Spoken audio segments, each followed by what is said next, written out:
if you want to negotiate with someone, if you want to persuade someone, if you want to present an idea that's going to be stimulating, appealing, and something that they may consider taking action on, it has to start with a vision. Now, when you're proposing something from a vision standpoint, and specifically you're trying to get them to do something that's different than they've done before, or somewhat outside of the norm, when you're conveying that vision, it's even more critical that the bigger the vision, the brighter the picture. And what I mean by that, if you're asking someone to do something that they've done 100 times, you can just say, you know what, I got an idea, let's go do this. And most people will say, you know what, yes or no.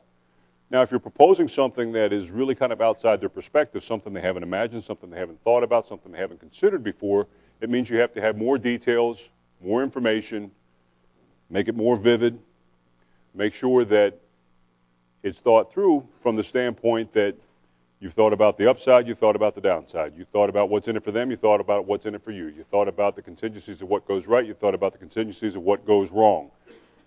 The more vivid you can make that picture of that vision that you have, the more likely it is that that person will embrace, at least from a possibility standpoint, what it is that you're proposing.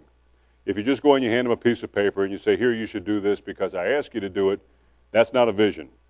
Okay, that's a piece of paper and it's a bunch of words on a page.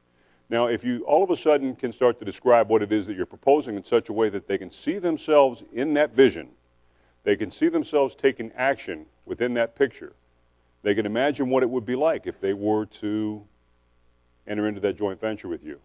And if they could imagine what it might be like if their business would change, if solutions would be made, if opportunities would be taken advantage of, and they could see how that perhaps by embracing that vision that their hopes, their dreams, their desires, things that they've been working for, things they've been striving for, things they've been hoping to accomplish can take place within the vision that you're proposing. Now, do you think that might have some level of stimulation for someone?